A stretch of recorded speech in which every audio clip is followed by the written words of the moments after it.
It's no longer. Happy Monday. Not Monday, it's Tuesday, but it's like a Monday. But it's on a Tuesday. Reasons to be thankful. Another reason to be thankful is at the very end of period 1, they finally got my computers working. That was another reason to be thankful. But also made my morning a little bit hectic, but that's all right. So you've had your corrections turned in. If they're ready to go, if not, don't forget by the end of today. Regular AP Calculus has a limits and continuity test next Wednesday or Thursday. So tutoring hours opportunities are definitely there and available because you guys are reviewing the exact same content and getting your test done quicker. But we do have 2 more homeworks to get through. And your RenWeb should be up to date by the end of today. I'm going to try during period 7 just to bust it out. As you guys noticed, I did a lot of online grading this weekend, and then every class besides the calculuses had quizzes and tests for me to grade by hand. So RenWeb should be updated by the end of the day. Keep an eye on it. Let me know if you guys have any questions. But quick things I saw when grading your Google Classroom. Some of you guys are skipping entire problems again or doing wrong problems. I'm like, why'd you do this instead of that? So keep an eye. I think most of you, if that happens, you just can't read your own writing. So maybe write a little bit nicer, a little bit neater. There is a little bit of missing work, but I think the thing I see missing the most, that I've given grace on for the most part, is missing given information. Remember, when you are doing your homework and I ask for directions and givens, it's not pointless. What I'm having you do is take the problem at hand, figure out its context, summarize it in something succinct, hopefully, in some succinct way of, okay, what's the main idea of what they're asking of me, what's the given information. Some of you are doing things like matching graphs or describing graphs and being like, oh, hey, this and this and this from a graph. And I'm like, where's the graph? The graph's not there. You're supposed to be giving me given information, which could be a graph, could be a table, could be a function. Once again, most of you are doing okay with it, but there are some that I'm like, I don't think you're doing it at all. Or you're just saying, like, find the limit, and then you're ignoring directions for the entire homework. And I'm like, there were a few other directions besides just find the limit. So please, please, please, just be mindful that when you're doing that, my goal, once again, is that you take a big piece of information, that you narrow it down, that you summarize. And I'm trying to make a big point with especially CalcBC kids, but also my pre-Cal kids, that it's a way of not having you be as overwhelmed with words as you tend to be in math, just in general. Because you're getting used to, hey, there's a big old blanket of words. How do I state that mathematically or in a succinct and a nice, short way? And I believe almost all of you have made a mistake on an FRQ at some point in time, or a problem on one of my tests by not reading it carefully enough, by not seeing the directions, or at least in a homework assignment. So we could all kind of use some of the skills that asks to be developed a bit better. Okay, this is where we ended on Friday. It was an exploration, removing a discontinuity. Why did I just erase, did anybody notice? Why did I just erase that whole big old thing that was taking up space a second ago? What didn't work? I did a long division. What was I trying to do? Okay, I can go back and show. I wasn't exactly trying to find the factors, not in that one. What was I trying to do? Why didn't it work? 0 over 0. I should be able to divide away. I should be able to remove, right? Why didn't this work?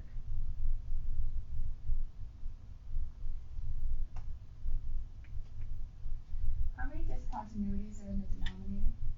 2. Plus or minus 3, right? How many was I trying to remove by doing this division? Both of them. Are both of them removable discontinuities? No, I was going to have a remainder that didn't go in evenly, so both of them didn't go in. I was just dividing, that's all I was doing. I was dividing the top by the bottom, trying to say, like, sweet, this whole thing goes in perfectly. But when I get a 0 over 0, does that mean the whole thing goes in perfectly? Or does it just mean a factor goes in perfectly? A factor. So when I did this division, I was like, uh-oh, they don't both go in, so one must be removable and one must be non-removable. So then what was I doing right here at the very top, where I have f of 3 versus f of negative 3? What am I trying to show? which one's removable. So this one is removable, right? Whereas this one is non-removable. This one's going to be a vertical asymptote, whereas this one is going to be a hole. So then what do you see I did next as far as division? No longer was I dividing by x squared minus 9. I looked at that and said, ooh, let's divide by, yeah, the factor, right? The factor whose 0 is the location of the hole. So remember, positive 3 should lead me to an x minus 3. That's pre-cal stuff. If I have an f of a that's 0 or DME, then x minus a is the factor I go looking to. So then, did that one go in evenly, yes or no? Yes. And what was the purpose of my division? What was the purpose of my removal? What were we trying to make for this entire thing? A continuous extension, right? And the only way to make a continuous extension is to basically make an entirely new function that's a piecewise function that says, okay, I have this guy who has a hole, and I'm going to have x be every x value except for the location of the hole, which is 3. We're totally ignoring the negative 3 right now, whatever, this still has a discontinuity at negative 3. We're just trying to make it continuous at 3. But the only way to fill the hole is I need to know where the hole is. And I can't know that by plugging in directly or only, because that just tells me DNE. I'm like, great, I know it's DNE, but where is the DNE? Where is the hole? And the only way to know where the hole is to remove it. And when I asked you guys on Thursday, sweet, factor that. You can factor that, x plus 3, x minus 3. But how many of you were really great or were going to be really great at factoring that? Hence the dilemma, right?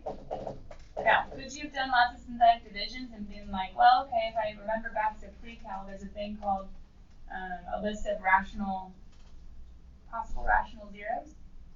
You could have done, okay, plus or minus all the factors of 6, which are 1 and 2 and 3 and 6, all over all the possible factors of a, which is plus or minus 1. So you could have tried in synthetic division, positive 1, negative 1, positive 2, negative 2, positive 3, negative 3, positive 6, negative 6. You could have tried all of them until you found one that worked, and then tried to factor it that way. Or you could see, hey, 0 over 0, sweet. X minus 3 goes in, sweet. How many times you have to do division, whether you do synthetic, with your coefficients of 1 and 0 and negative 7 and negative 6. Bring down the 1, 3, bring down the 3, 9, 2, 6, 0. Does this get me my x squared plus 3x plus 2 just like this one does? Oh. So why didn't I just do synthetic on Thursday? We can only do synthetic when we have a linear factor. So if you were to try to be dividing by this, synthetic wouldn't be the way to go. If they were both 0 over 0s and you're trying to see what's left, synthetic would be impossible to use. Synthetic only works when you have a linear factor, like x minus 3, x plus 3, 2x plus 1. But even then it gets a little bit nasty there. So either way, whether I use synthetic or whether I use long division, how did I fill the hole? I plugged in. I said, sweet, if we remove, if we divide, if we take away, if we take our original function and we figure out that x minus 3 goes in x squared plus 3x plus 2 times, then we can go ahead and remove. We can plug in our function, and technically when we remove, we have to say something like x cannot equal 3 because of that discontinuity. Even though it's removed, it was still a fact at the beginning, which is where this piece comes from. But to find the second piece, all I have to do is plug it in, plug it in. And when you plug in, you get 10 over 3. And so, anytime that you see a piecewise function with a not equals and an equals, which the AP loves to do from time to time, it could be a possible continuous extension. But it's only a continuous extension if the hole is actually filled. Now, how would we be able to if we didn't have any of this beginning information? And if we only had, oh, remember how to do this? No, bummer. They updated my smart. I don't know how to find the option that I'm looking for. That's okay. Bummer.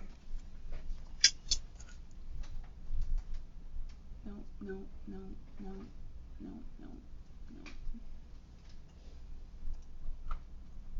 It's perfect. I rarely use it. Oh, this is so sad. Okay, E for effort. I know. I'm taking time trying to figure it out.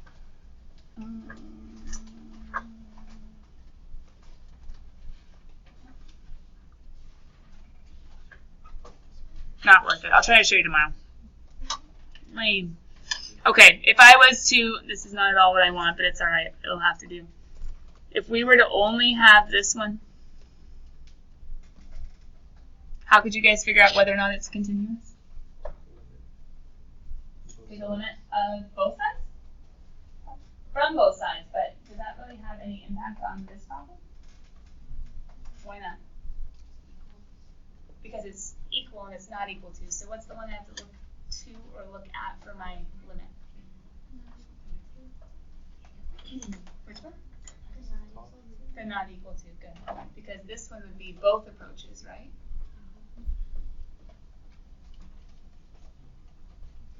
And figure out what both approaches are, and then this would be our at. As you guys are talking with or tutoring CalcBC kids this year, I'm using the words approach and at a lot. For instance, do you guys see what I've done with the definition of continuous for CalcBC? Well, and I didn't have a computer or any files I could access this morning that I was teaching, but do you see what I've tried to align each of these 1, 2, and 3s with in a memorable way? F of C is defined. What am I talking about? The point is there, right? So I'm saying the at. At C, is there a point? Number 2, the limit as x approaches C. Why am I saying the approaches agree? What am I talking about? Above and below the one-sided limits, do they equal each other, right? And then for number 3, I'm saying, okay, cool, the approaches agree and the at exists, but are they the same? And so my illustration that I filled in at the very end. This, in a way, is what we started with in this problem. It was a cubic all over a square, which is like a linear function with a hole. Now, it also has a vertical asymptote somewhere else, but whatever. Okay, this is like what we started with. If we had filled it incorrectly, if it wasn't a continuous extension, but it looked just like that, and let's say they filled it somewhere like, I don't know, 6, then the problem would be, 10 pairs is 3, 4, 5, yeah. If it was something like 6, then it would have been, hey, the point exists, and number 1 is good. Hey, the limit exists, and number 2 is good, but they don't agree. So a continuous extension says, no problem, I can redefine what's going on, and I'll fill the hole. That's the goal, that's the objective. Anyway, snazzy word, continuous extension, new vocab, and a few reminders of things like long division, synthetic division, removable versus non-removable discontinuities, and how to figure out where a hole is located. Whew, let's keep going. Okay, a couple technicalities. If you have a continuous function, like, hey, this function is continuous, and that's all you say, what you are stating is that the function is continuous everywhere in its domain. So if you're discussing and you're like, hey, it's a continuous function, and that's all you say, then you're telling me it's continuous everywhere on its domain. However, it's not necessarily true.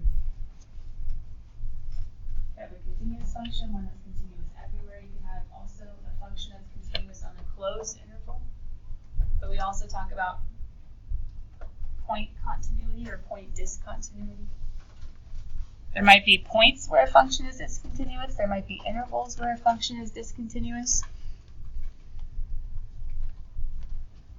But the closed interval, that's the one where it gets really tricky, because a closed interval, how do we prove continuity when we can only come from one direction? It's one that we talked about a little bit last year, not tons and tons.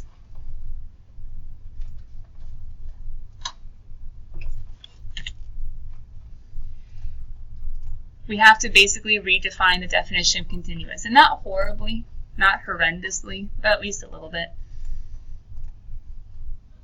So when I give you the definition of continuous, what I'm technically talking about is at a point. Conditions 1, 2, and 3. If it's continuous at all points, then cool, it's just a continuous function. But if it's continuous on a closed interval, or even like a half-closed interval, we just have to think about a definition that's a little bit, that's a little bit different. So what's new, what's different is this whole closed interval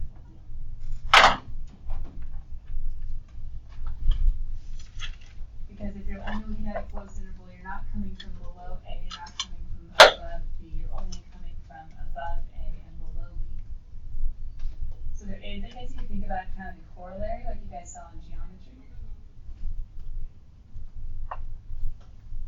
Technically, to be closed or to be continuous on a closed interval, we only consider what we can. Now, this function down here, where I say that this one is continuous, not just its domain is -9 to 9, but it's continuous on that interval -9 to 9. How can I say that it's continuous on there? According to that definition on the board, it says I need a two-sided limit. So technically, according to just the definition on the board, we'd have to say this is only continuous on the open interval from -9 to 9, unless we had this little corollary up above. And the corollary says you're allowed to state a closed interval, only looking at the values in between -9 to 9, because you only have to come from this one direction. Which is good, because this one, you guys know who he is. You probably saw him just a second ago, but what is this function? I erased it, that wouldn't necessarily stick. Who is this guy? Semicircle with a radius of 9, right? So why is this such a big deal? On the board it says you have to come from two directions, but can I come from another direction of -9 if it's an imaginary number? No. So I couldn't have come from below 9, and I couldn't have come from above 9. Those are all imaginary numbers. But since I can say as I come from above -9, as I come from below +9, the limit agrees with the one-sided limit agrees with the function, and the one-sided limit agrees with the function, it's okay. So it's weird, it's very technical. But whenever you have a closed interval, now let me show you something weird, okay? You're like, okay, this is done, this is easy, I don't understand, why is you even spending time on this? Okay, so what if I was to change this a little bit? What if I was to make it a piecewise function? You're supposed to discuss the continuity, or a AP, FRQ, or a multiple choice probably would be asking you one of those weird, like, 1 is true, 2 is true, 1 and 2 and 3 are true, 2 and 3 are true, etc. What if I was to do this?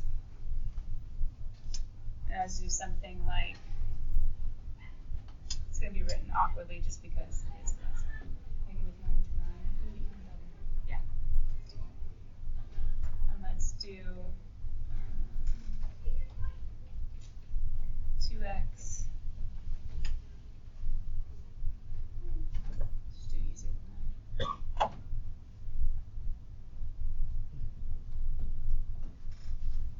4x less than -9. And let's do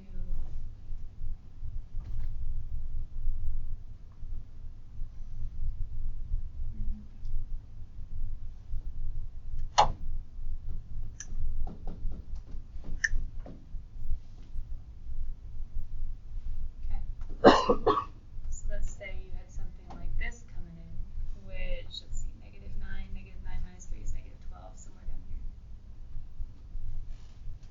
And then let's say you had something like 40 minus 9 is 30 something up high.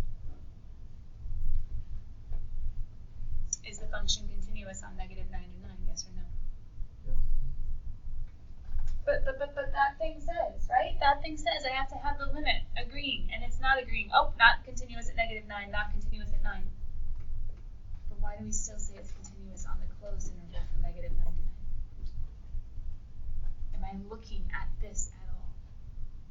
No. Am I looking at this at all? No. I'm only looking at the values in between. Does that make sense? It was on a homework assignment last year. A few of you got confused and it was a little bit messy. It's not so much I'm worried about you understanding, oh yeah, it's continuous. I'm more worried if they throw something in on the other side and you're like, wait, the limit must agree, the limit must exist. But if it's a closed interval, we're only looking at the values in between. We are not looking at this and that. Okay? Kind of, sort of, kind of. Piecewise functions, they really aren't that bad. They really aren't that bad, but still, they can throw all of us off at some point. So let me just throw at you an old AP multiple choice. It's more than FRQ, but it's usually seen on multiple choice, just in a free response now. Ready, set? Go. Let's do it old school. Ready, set, go. Speaking of piecewise, speaking about how they can make things tricky.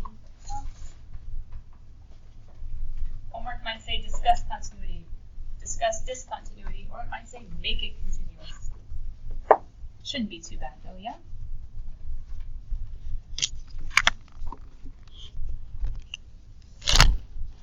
Although after you solve this and after you know the answer, now what if there was a CalcB kid sitting in front of you who had no clue why the answer is what it is, and you would have to explain to them why. Not just, it's just the right answer to put it, but they could ace it on a test. So get it for yourself, but also consider them. How could you explain it? How could you defend it? How could you tie it together with the definition of continuous?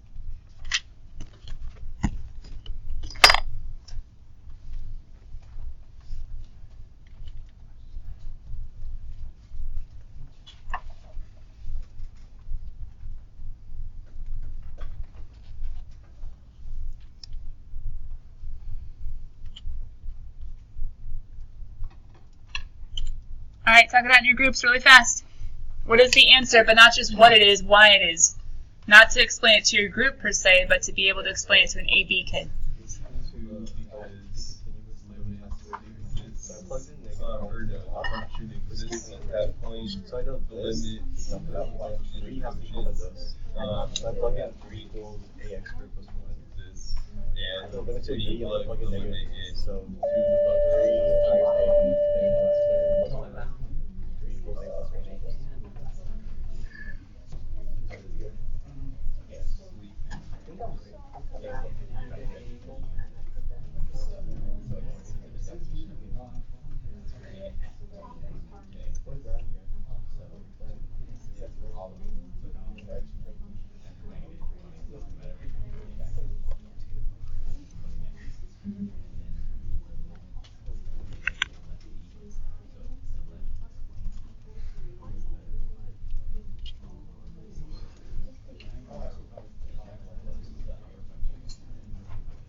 Alright, final answer. You guys should have had it by now. What is it? A equals?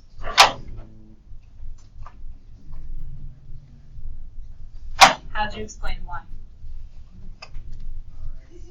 How'd you explain why? John, you go. They have to equal each other pretty much, so 4 minus x squared equals x squared plus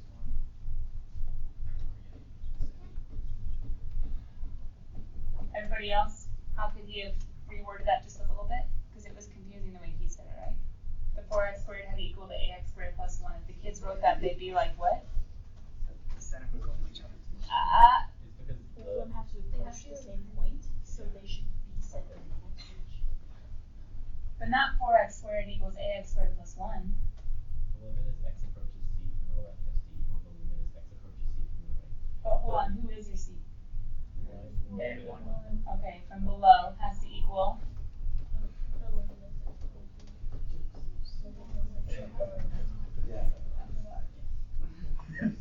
But hold on, why am I making a big deal about John saying 4 minus x squared equals ax squared plus 1? You're not supposed to set those two equal and solve, because then you don't know x and you don't know a. So how do we take the limit from below, and how do we take the limit from above piecewise? So it should be 4 minus x squared when x equals negative 1, right? And then a, because does it really matter any other point besides negative 1? Isn't negative 1 the only time they come together anyway? And we're trying to make it continuous. So yeah, the rationale came from I need the limit to agree. I have the f of c, I have the or equal to, I have a point. That's fine. But I need the below and above to agree. And the below and above, I need the below piece, and that's found by 4 minus x squared when x equals negative 1. The above piece, ax squared when x equals negative 1, I need them to agree. And then you guys were hopefully able to do just 4 minus 1 equals a plus 1. Hence, a equals. Cool.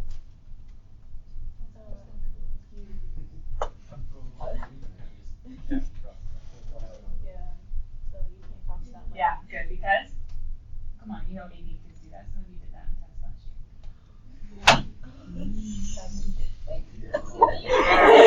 Why are we judging people? What is wrong with you all? Because you subtract. Yeah, you have to actually do it step by step.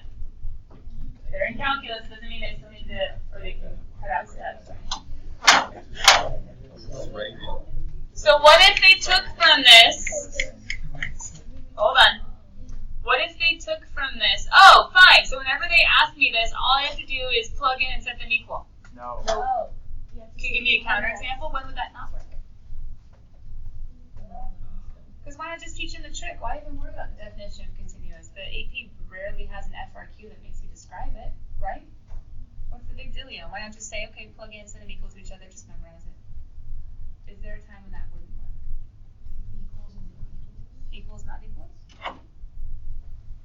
Okay, so what if we had some other g of x?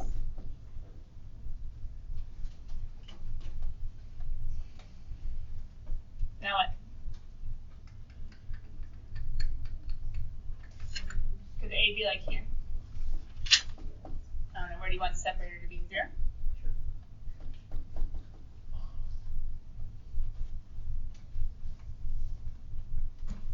What could you have up here?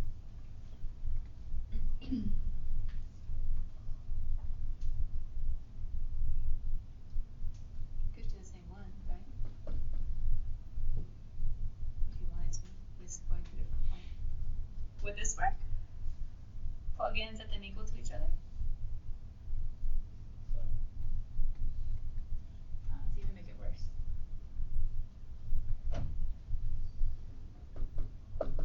Sweet. Haha.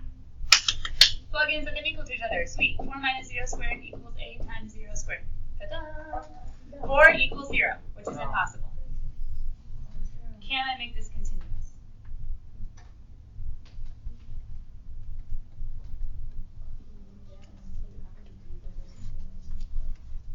Okay, how would you make this one continuous then?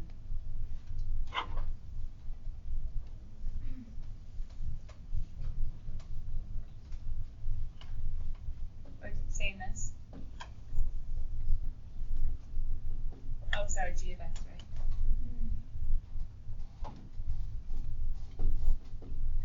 I need this to be true, right? If it's continuous, this would be true. Okay, now what?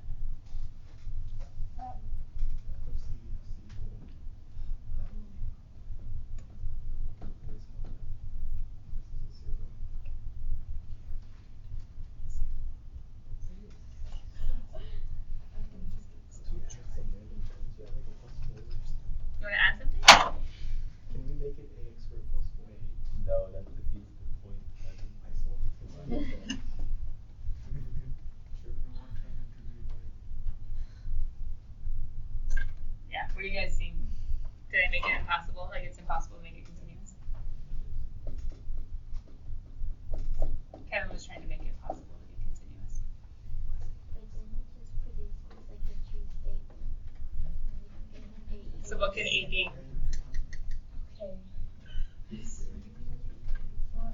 Because then 4 equals 4, so then A could be all real numbers, right? It wouldn't even make a difference.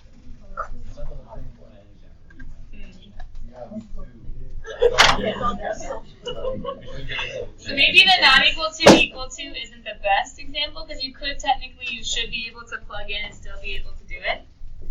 Maybe a better example for when the just plug in and set equal to. Maybe it's better to do something like x below 0. I can't do ax, can I? Stink. How about a plus x? For x equal to 0, and then how about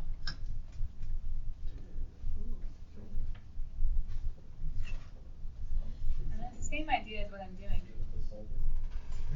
No, that's not a true statement anymore, though, is it? Because those aren't necessarily the same.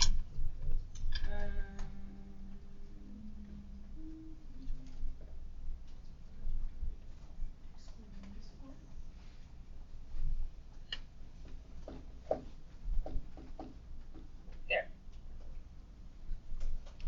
Although this one, I guess you could still plug in 0, plug in 0, plug in 0, set them all equal to each other. So you're setting 3 things instead of 2 things. I think there is a counterexample to just plugging in. I was thinking of not equal to or equal to 2, but then I came up with an impossible problem, so that didn't really help. I mean, it didn't work, but it didn't work because it was impossible. We'll keep pondering that. See if you guys can think of a counterexample where you couldn't just plug in and set equal to. It usually works, but... Yeah, maybe it functioned. I have to ponder that. I thought the not equal to would work automatically.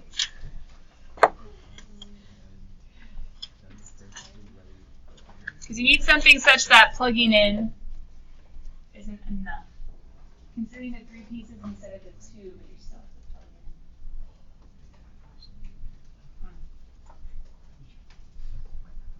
I think most APers get confused when there's just an A and not an X, and so then they try to plug in or like throw the X in there without it. Maybe I should have just stopped there and not put the AX. Sorry guys, the very end of section 2.3 is the IDT, intermediate value theorem.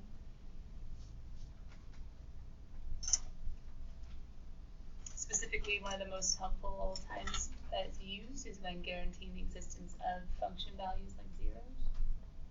Remember, we have a guaranteeing 0 if the function goes between a negative and a positive, yeah? This example below, does IDT apply? Well, it's a little bit messy, but if we check this guy out, isn't the domain everything but x equals 1?